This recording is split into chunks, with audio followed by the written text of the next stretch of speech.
Can a vinyl pool liner be installed in the rain?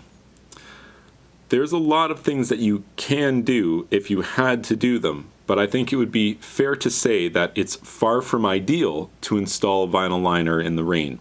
When you install a liner, it's very helpful to have the area that you install the liner on to be dry, and there's a very specific reason for this. If it's raining out and the floor of the pool is wet, and then I put a liner over it, the liner will not shift left to right. What will happen is that because of the moisture, the liner will suction cup to the floor of the pool, and it makes it very difficult to make fine adjustments to the liner. Whereas that same liner, on a dry day, would easily slide 20 feet left or 20 feet right as I need it to position it just right in the shallow end of the pool.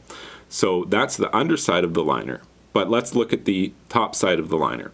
If you're trying to hang a vinyl liner in a pool on a day when it's raining, what you'll notice is that the amount of water which accumulates in the liner itself will make the installation very difficult.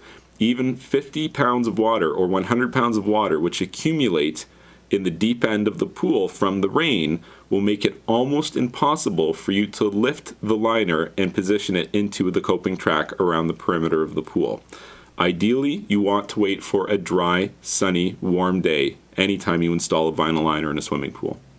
If you found this information helpful, be sure to like this video and subscribe to my YouTube channel, and you can check out my website, swimmingpoolsteve.com.